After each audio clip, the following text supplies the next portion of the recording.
The opportunity to forge for ourselves and for future generations a new world order, a world where the rule of law, not the law of the jungle, governs the conduct of nations. When we are successful, and we will be, we have a real chance at this new world order, an order in which a credible United Nations can use its peacekeeping role to fulfill the promise and vision of the UN's founders.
Le couvert du divertissement, elle dicte bien subtilement nos habitudes de vie, nos habitudes de consommation, nos façons de faire et de penser.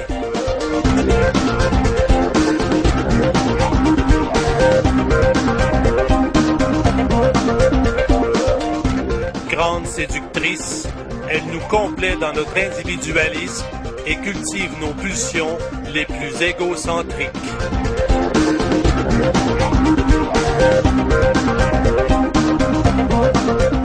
Sensationnaliste, elle cultive en nous les peurs, la violence et le négativisme afin de créer un état permanent d'anxiété face au monde dans le but de mieux nous faire accepter les solutions qu'elle propose.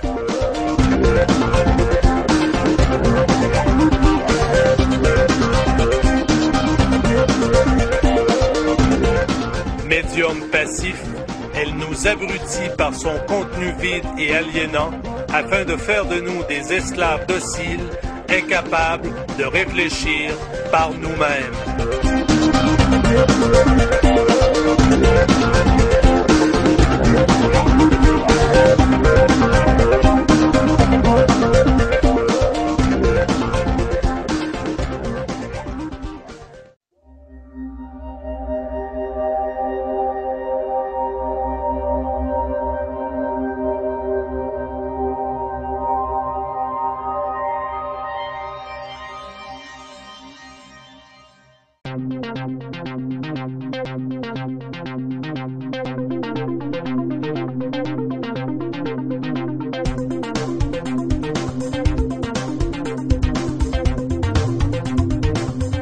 L'arrivée de l'ère industrielle et de la production à la chaîne allait aussi engendrer l'ère des profits monstres par l'esclavage ouvrier.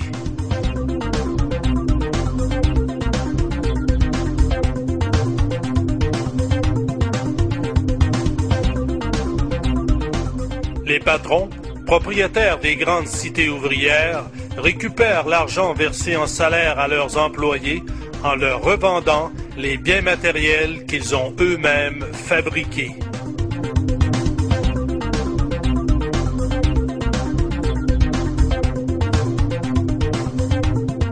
Un standard de vie moderne est valorisé afin d'alimenter en eux le désir de possession de biens matériels toujours plus nombreux, créant ainsi l'endettement qui les enchaînera encore davantage à cette nouvelle forme d'esclavagisme par la nécessité d'un travail permanent pour le remboursement de ces dettes à taux d'intérêt élevés.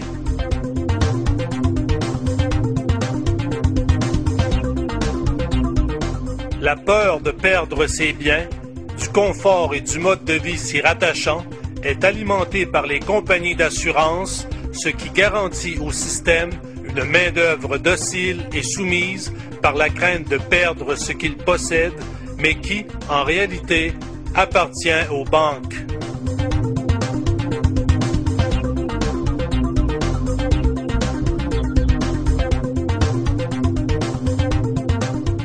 Avec l'arrivée de l'automobile, de l'expansion des travailleurs et de l'économie à l'extérieur des murs de la ville, il fallait étendre le modèle de la cité ouvrière à l'échelle nationale, voire mondiale.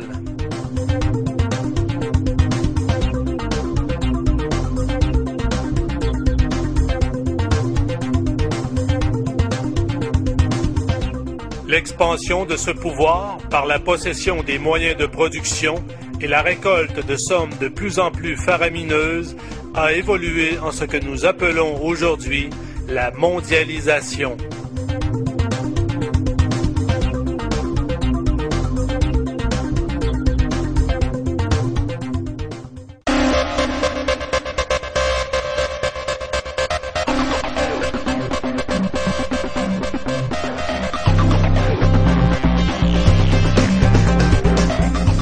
Le dieu argent est devenu maître du capitalisme.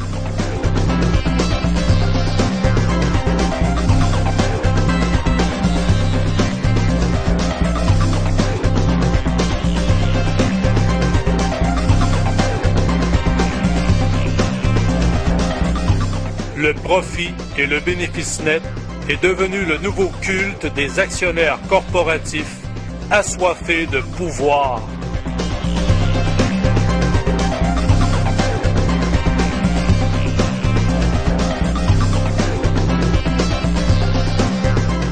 Le monstre de la croissance économique est une grenouille qui a pour seul but de devenir toujours plus grosse.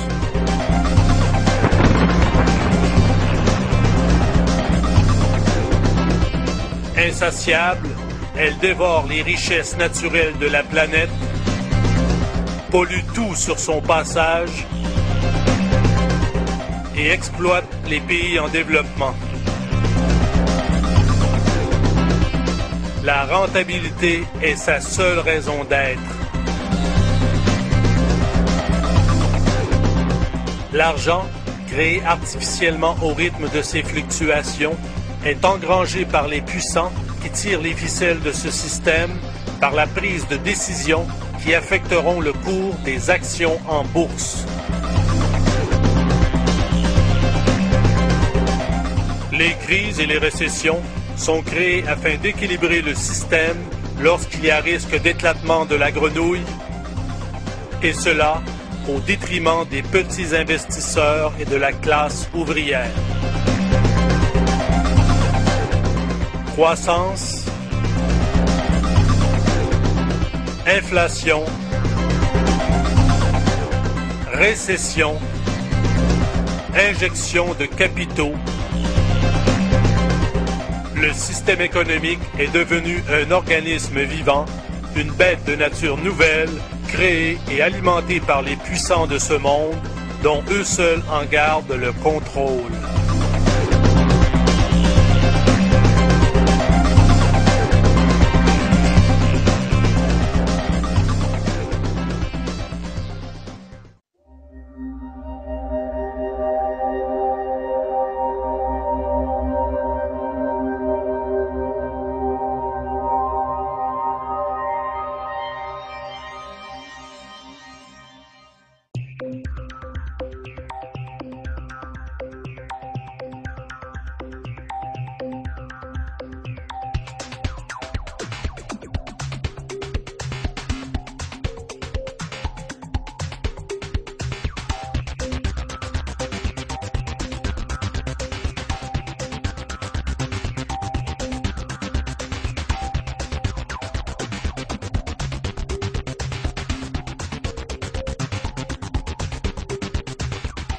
L'humain est devenu un robot servile, esclave des compagnies commerciales et de son système capitaliste.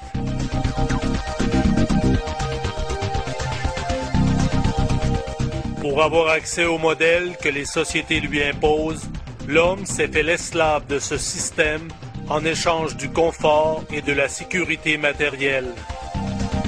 Et cela au détriment de sa liberté et des populations mondiales. L'air qu'il respire, surchargé de polluants chimiques, l'eau traitée qu'il boit, dénaturée par le chlore et le fluor, la nourriture industrialisée qu'il consomme, contaminée par les pesticides, les herbicides, les antibiotiques, les hormones de croissance, les OGM, la radiation des aliments au cobalt 60 et la variété incroyable d'additifs alimentaires de toutes sortes, de même que toutes les ondes électromagnétiques, champs magnétiques et radiations de toutes sortes dans lesquelles il baigne quotidiennement, ainsi que toutes les autres formes de stress que son corps et sa psyché doivent encaisser dû à son rythme de vie moderne effréné, font de lui, chaque jour, un être de plus en plus malade et affaibli, et ainsi apte à être manipulé par la peur de la maladie et de la mort, manipulé par les grandes compagnies médicales et pharmaceutiques qui contrôlent ce système et en tirent leurs bénéfices. De mèche avec les compagnies qui nous alimentent, ces multinationales ont tout en leur avantage de nous maintenir dans un mode.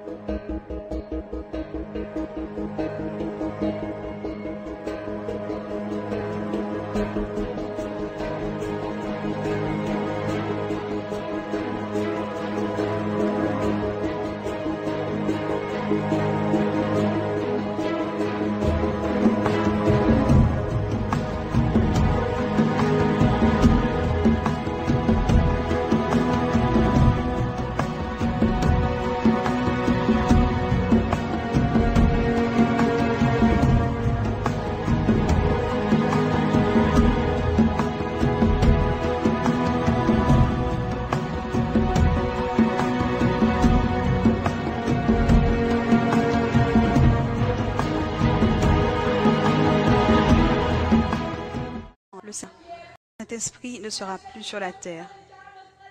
En ce temps-là, il ne sera plus sur la terre. J'ai commencé à avoir un trafic énorme. J'ai commencé à avoir des accidents. Toutes les personnes qui étaient appelées avant, il me dit, ils chercheront la mort, mais la mort ne sera plus. La mort ne sera plus dans ce temps-là. Et précisément, j'ai commencé à voir que là, il y avait des personnes amères. J'ai commencé à voir comment circulaient des revues qui disaient « Des millions de personnes ont disparu ». Beaucoup de ceux qui savaient que Christ venait pour un peuple saint et aussi ceux qui avaient connaissance de sa parole pleuraient dans les rues. Il y en avait tant, mais ils ne pouvaient rien faire. Et le Seigneur ferma l'écran et il me dit « Je viens là chercher un peuple saint. Je viens bientôt chercher mon Église. Veille sur ce que tu fais pour accomplir ce que je t'ai demandé. Dis à mon peuple que je reviens d'ici peu. Dis à mon peuple que je reviens déjà. » Le Seigneur me dit, dis à mon peuple que je reviens déjà et que je viens pour un peuple saint. Dis à mon peuple que c'est seulement les saints, c'est seulement les saints qui me verront. Le temps est proche. Le Seigneur a permis de signaler et révéler à l'humanité ce qui arrivera. Aujourd'hui, c'est le temps du salut et que tu invites ta vie à ton unique Sauveur, Jésus. Prends ce temps de choisir ta destinée, la vie ou la mort, le ciel ou l'enfer, Jésus ou le diable. C'est très clair d'appartenir à Dieu ou d'appartenir au diable, de faire le bien ou de faire le mal. Ton choix sera ta destinée, vie éternelle ou étang de feu. Réfléchis, fais le choix, décide maintenant. Jésus-Christ est mort sur la croix pour chacun d'entre nous, pour nos péchés, et nous a donné l'opportunité d'être sauvés par sa miséricorde. Accepte Jésus comme ton unique Sauveur. Tous l'ont écouté et l'ont vu. Que ce moment, vous le viviez comme un appel.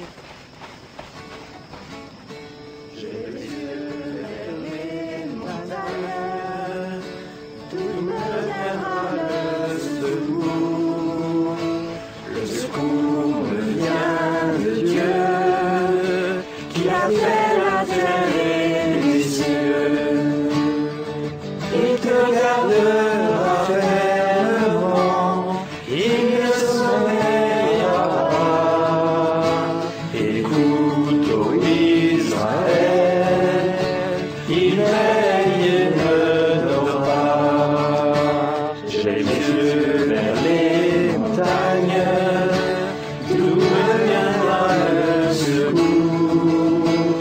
secours.